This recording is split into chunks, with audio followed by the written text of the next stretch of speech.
अस्सलाम वालेकुम स्टूडेंट्स। आज हम एफएससी पार्ट 1 की केमिस्ट्री का फर्स्ट चैप्टर डिस्कस करने लगे हैं। फर्स्ट चैप्टर जो है that is related to periodic table and periodic properties. तो हमारा जो फर्स्ट टॉपिक है चैप्टर 1 में that is the periodic table of elements. Periodic table जो है एलिमेंट्स का उसको हम सिंबल ऑफ केमिस्ट्री भी कहते हैं। ये जो पीरियोडिक टेबल है ये इसकी क्रिएशन एक बहुत बड़ा टर्निंग पॉइंट था साइंस की हिस्ट्री में। पीरियोडिक टेबल में जो एलिमेंट्स हैं उनको हमने एटॉमिक नंबर, इलेक्ट्रॉनिक कॉन्फ़िगरेशन और केमिकल कैरेक्टरिस्टिक्स की बेस पे एक टेबल की फॉर्म में अरेंज किया है। इसमें हम 118 एलिमेंट्स को स्टडी करते हैं जो अब तक नोन है और उनकी प्रॉपर्टीज़ को भी स्टडी करते हैं। और जो अब करंट रिसर्च है जो पीरियोडिक बिहेवियर पे बेस करती है उसके लिए पीरियोडिक टेबल एक हमें प्रॉपर फ्रेमवर्क देता है ताकि हम इजीली ये रिसर्च जो है ये कैरी आउट कर सकें फर्दर। तो इसलिए हम कहते हैं कि पीरियोडिक टेबल जो है ये सिंबल ऑफ केमिस्ट्री है। ये मज़ीद रिसर्च के लिए मज़ीद पाथवेज प्रोवाइड करता है और हमारी सारी जो स्टडी है उसको ईजियर बनाता है, उसको एक फॉर्म जो है उसको फ्रेमवर्क देता है उसे। इसीलिए केमिस्ट्री में इसकी बहुत ज़्यादा इम्पोर्टेंस है पीरियोडिक टेबल की। अगर हम पीरियोडिक टेबल की हिस्ट्री और बैकग्राउंड को स्टडी करें तो उसमें हम देखेंगे कि पीरियोडिक टेबल किस तरह से डिस्कवर हुआ, उसमें क्या क्या स्टेप्स थे और सारी क्या क्या हिस्ट्री थी और कौन से जो साइंटिस्ट थे उन्होंने इस पे काम किया था। अर्लियर डिस्कवरी ऑफ एलिमेंट्स को अगर हम देखें तो जस्ट 3 सेंचुरीज बैक अगर हम चले जाएं तो वहाँ पे सिर्फ डजन्स ऑफ एलिमेंट्स जो थे वो ही नोन थे। अगर 1700 एडी की बात करें तो उस टाइम सिर्फ 12 एलिमेंट्स नोन थे जिनके नेम्स यहाँ पे मेंशन हैं: gold, silver, copper, iron, lead, tin, mercury, phosphorus, sulphur, carbon, zinc and arsenic. आपने इन सबको रिमेंबर करना है, इनकी पूरी लिस्ट आपको आनी चाहिए 12 एलिमेंट्स की जो 1700 एडी में नॉन थे। तो जब जैसे जैसे आगे साइंस ने और तरक्की की तो फिर एक नीड आ गई कि एक सिस्टमेटिक क्लासिफिकेशन होनी चाहिए एलिमेंट्स की ताकि प्रॉपरली इनको स्टडी किया जा सके। इसकी नीड क्यों हमें पेश आई, इसके 2 रीजन यहाँ मेंशन किए हैं। क्योंकि ओवर टाइम ज़्यादा एलिमेंट्स डिस्कवर हो गए थे तो इसीलिए उनको इजीली स्टडी करने के लिए उनको एक प्रॉपर फ्रेमवर्क या प्रॉपर फॉर्म देना ज़रूरी हो गया था। इसीलिए साइंटिस्ट ने काम करना शुरू किया कि इनको प्रॉपर ऑर्गेनाइज किया जा सके, सिस्टमेटिकली इनकी एक अरेंजमेंट की जा सके ताकि फर्दर हम इस पे स्टडी कर सकें एलिमेंट्स पे। तो इसके लिए बहुत सारे साइंटिस्ट ने अपना वर्क दिया है। सबसे पहले हम स्टडी करेंगे एंटोनी लेव्यूसर को। Up to the end of 18th century Antoine Lavoisier ने क्लासिफिकेशन की थी एलिमेंट्स की on the basis of metals and non metals. इसने मेटल्स को और नॉन मेटल्स को सेपरेट किया था एंटोनी लेव्यूसर ने। उसके बाद डोबलिनियर ट्राइएड्स को हम स्टडी करते हैं इन 1829 में। इसने एलिमेंट्स को ग्रुप किया था ट्राइएड्स की फॉर्म में। मतलब ट्राइएड्स का मतलब ये है कि उसने थ्री एलिमेंट्स के ग्रुप्स बनाए थे। इन 3 एलिमेंट्स को उसने उसकी प्रॉपर्टीज़ की बेस पे ग्रुप किया था। मतलब जिनकी सिमिलर प्रॉपर्टीज़ थी उनको इसने आपस में ग्रुप कर दिया था। इसने नोट किया था कि एटॉमिक वेट जो है मिडल एलिमेंट का वो ऑलमोस्ट एवरेज होना चाहिए बाकी दोनों एलिमेंट्स का।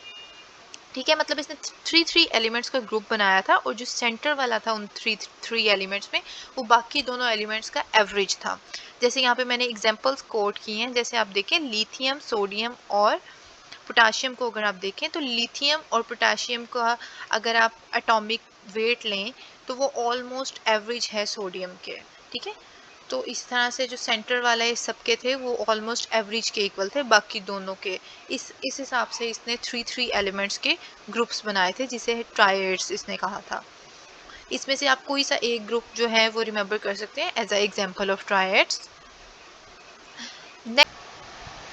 उसके बाद जो नेक्स्ट साइंटिस्ट का वर्क आता है दैट इज़ जॉन न्यूलैंड्स। इसने हमें लॉ ऑफ ऑक्टेव्स दिया था इन 1864। He was an English chemist और इसने 62 नॉन एलिमेंट्स जो थे उनमें पीरियोडिसिटी ऑब्जर्व की थी। पीरियोडिसिटी का मतलब क्या होता है कि केमिकल प्रॉपर्टीज़ जो हैं एलिमेंट्स की वो एक पीरियड में होना, मतलब उनका रिपीट होना हर कुछ एलिमेंट्स के बाद। तो इसको जो प्रॉपर्टीज़ जो होती हैं जिनकी रेपिटेशन ऑब्जर्व की जाती है इसे हम पीरियोडिसिटी कहते हैं। इसने ये एलिमेंट्स में ऑब्जर्व की थी और उस हिसाब से इसने इनकी ग्रुपिंग की थी। इसने एलिमेंट्स को क्लासीफाई किया था ग्रुप्स की फॉर्म में, इस तरह से कि हर 8th एलिमेंट जो था वो रिजेंबल कर रहा था फर्स्ट एलिमेंट की प्रॉपर्टीज़ के साथ। इस तरह से इसने उनकी ग्रुपिंग की थी और हमें लॉ ऑफ ऑक्टेव्स दिया था उस टाइम पे। एटॉमिक मैसेस पे ये बेस करी थी सारी ग्रुपिंग। इंक्रीजिंग एटॉमिक मैसेस के हिसाब से इसने एलिमेंट्स को अरेंज किया था। नेक्स्ट जो है दैट इज़ मेंडलीव। इन 1869 में मेंडलीव ने हमें प्रॉपर वर्क करके दिया था पीरियोडिक टेबल के ऊपर। He was a Russian chemist. इसने 63 एलिमेंट्स को अरेंज किया था 8 वर्टिकल ग्रुप्स के अंदर, जो सारे अरेंज थे इंक्रीजिंग एटॉमिक मास की बेस पे। इसने एलिमेंट्स को अलाइन किया था सिमिलर प्रॉपर्टीज़ की बेस पे, वर्टिकल ग्रुप्स बनाए थे इसने। जिस तरह से अब जो करंट पीरियोडिक टेबल है उसमें ग्रुप्स बने हुए हैं, इसी तरह से इसने भी वर्टिकल ग्रुप्स बनाए थे। और इसमें जो था कुछ गैप्स भी रह गए थे जो शो कर रहे थे कि कुछ अनडिस्कवर्ड एलिमेंट्स हैं उस टाइम पे जो डिस्कवर नहीं थे, उनके कुछ गैप्स बीच में आ गए थे एटॉमिक मास की बेस पे जब इसने उनको अरेंज किया था। तो इसने ये प्रिडिक्ट किए थे उनके एटॉमिक मासेस और उनकी प्रॉपर्टीज़ भी प्रिडिक्ट कर दी थी। इवन वो एलिमेंट्स उस टाइम पे डिस्कवर नहीं हुए थे, इसने पहले से उनके एटॉमिक मासेस और प्रॉपर्टीज़ जो है वो प्रिडिक्ट करती थी। उसकी प्रिडिक्शन जो है वो बहुत ज़्यादा एक्यूरेट प्रूव हुई थी उस टाइम पे, जबकि वो जो थे एलिमेंट्स प्रैक्टिकली फाउंड नहीं थे। इसने पहले ही उनकी प्रॉपर्टीज़ दे दी, लेकिन जब वो बाद में प्रैक्टिकली फाउंड हुए, डिस्कवर हुए, तो देखा गया इसकी जो प्रिडिक्शन थी वो बहुत ज़्यादा एक्यूरेट प्रूव हुई हैं। उसके बाद मेंडलीव को देखें, इसने एलिमेंट्स को अरेंज किया था उनके एटॉमिक मैसेस के हिसाब से, और इसका जो फर्स्ट मोस्ट नोटेबल एफर्ट थी in the classification of elements. ये फर्स्ट जो था प्रॉपर एक हमें क्लासिफिकेशन मिली थी एलिमेंट्स की पीरियोडिक टेबल की फॉर्म में। और इसी जो मेंडलीव वाला ईयर था, इसी साल में लूथर मेयर भी था। इसने एक फेमस कर्व्स जो थे वो डेवलप किए थे। इसने एक ग्राफ प्लॉट किया था एटॉमिक वेट का एटॉमिक वॉल्यूम के साथ, और इसने एक कर्व्स दिए थे हमें जिसमें जो हमें शो कर रहे थे कि एलिमेंट्स की जो प्रॉपर्टीज़ हैं उनमें पीरियोडिसिटी आ रही है। एटॉमिक वॉल्यूम और एटॉमिक मास के हिसाब से अगर देखें तो हर कुछ देर के बाद आप देखेंगे तो एटॉमिक वॉल्यूम जो है वो इंक्रीज़ होता हुआ शो हो रहा है। मतलब एक कर्व जो है वो रिपीट हो रहा है, वो इंक्रीज़ होता है ग्राफ में आप देखें तो इंक्रीज शो होता है एटॉमिक वॉल्यूम में। उसके बाद फिर एटॉमिक वॉल्यूम जो है वो कम हो जाता है जब मैस के साथ साथ हम मूव करते हैं।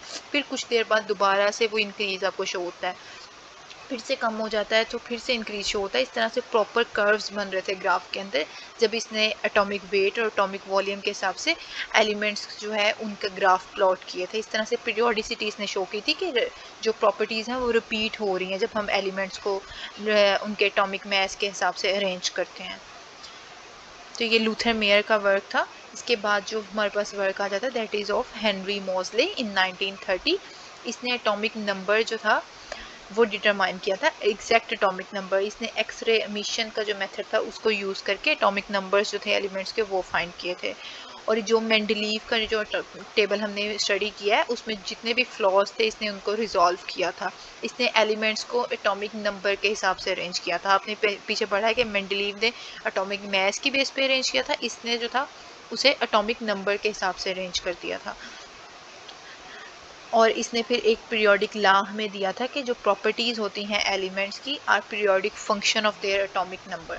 मतलब जो प्रॉपर्टीज़ हैं वो पीरियोडिक नंबर पे बेस कर रही होती हैं एलिमेंट्स की जो प्रॉपर्टीज़ होती हैं। तो ये पीरियोडिक लॉ है। ये एक इम्पॉर्टेंट शॉर्ट क्वेश्चन भी है, उसके अलावा लॉन्ग में भी आपने इसे मेंशन करना है प्रॉपरली जब आपने मोज़ले का वर्क मेंशन करना है। तो ये पीरियोडिक टेबल जो इस टाइम पे हमारे पास है modern periodic table that is also based on the atomic number. ये एक्चुअली मोज़ले के वर्क पे ही बेस करता है जो इस टाइम हमारे पास पीरियोडिक टेबल है। अब हम मॉडर्न पीरियोडिक टेबल के इम्पॉर्टेंट फीचर्स देखेंगे, उसकी सिग्निफिकेंस देखेंगे। तो अब प्रेजेंटली हमारे पास 118 एलिमेंट्स जो हैं वो नॉन है, और इनको हमने ग्रुप किया हुआ है टेबल के अंदर ascending order of atomic number की बेस पे। और इसमें 7 हॉरिजॉन्टल रोज हैं जिनको हम पीरियड्स कहते हैं, और 8 वर्टिकल कॉलम्स हैं जिनको हम ग्रुप्स कहते हैं। अगर हम ओल्डर वर्जन देखें पीरियोडिक टेबल का तो इसमें 8 वर्टिकल ग्रुप्स थे जिन्हें 2 टाइप्स ऑफ ग्रुप्स में डिवाइड किया गया था। 8 ए ग्रुप्स थे और 10 जो थे वो बी ग्रुप्स थे। ये ऊपर वाले ये आप देखें, अगर फर्स्ट ये 2 जो हैं ये ए हैं, इसके बाद यहाँ पे पूरी रो जो है ये बी को शो करती है, बी की ग्रुपिंग है, और यहाँ पे जो है ये अगेन ए की ग्रुपिंग है। उसके बाद पीरियोडिक टेबल में देखें, elements with in the same group exhibit similar chemical properties. जो सेम ग्रुप में है उनमें उनकी केमिकल प्रॉपर्टीज़ मैच करती हैं और उनके वैलेंस इलेक्ट्रॉन्स भी मैच करते हैं। मतलब अगर फर्स्ट ग्रुप में है तो इन सब के valence electron single valence electron होगा इन सब में। सेकंड ग्रुप में है तो 2 वैलेंस इलेक्ट्रॉन होंगे। इस हिसाब से इनको अरेंज किया गया है। और इसी तरह से इनकी फिजिकल प्रॉपर्टीज़ में भी चेंज आता है टॉप टू बॉटम। अगर हम ग्रुप में मूव करें तो टॉप टू बॉटम इनकी फिजिकल प्रॉपर्टीज़ चेंज हो रही होती है, क्योंकि नंबर ऑफ शेल्स जो हैं उनमें फ़र्क आ रहा होता है। लेकिन सबके वैलेंस शेल में सिंगल इलेक्ट्रॉन ही होगा। ये ग्रुप के हिसाब से आपको वैलेंस शेल के इलेक्ट्रॉन का पता चल जाएगा। Elements in the period show a gradual change in the properties moving from left to right. अगर हम पीरियड्स में देखें तो लेफ़्ट टू राइट जो है उनकी प्रॉपर्टीज़ जो है आहिस्ता आहिस्ता चेंज हो रही होती हैं। ये सारी प्रॉपर्टीज़ हम इस चैप्टर में डिटेल में स्टडी करेंगे। तो ये जो थे ये मॉडर्न पीरियोडिक टेबल के फीचर्स थे। ये एक इम्पॉर्टेंट लॉन्ग क्वेश्चन है जो यहाँ तक आपको पूरा प्रॉपरली हेडिंग्स के साथ आना चाहिए। Thank you so much. अगर आपका कोई भी क्वेश्चन हो you can ask in the comment section.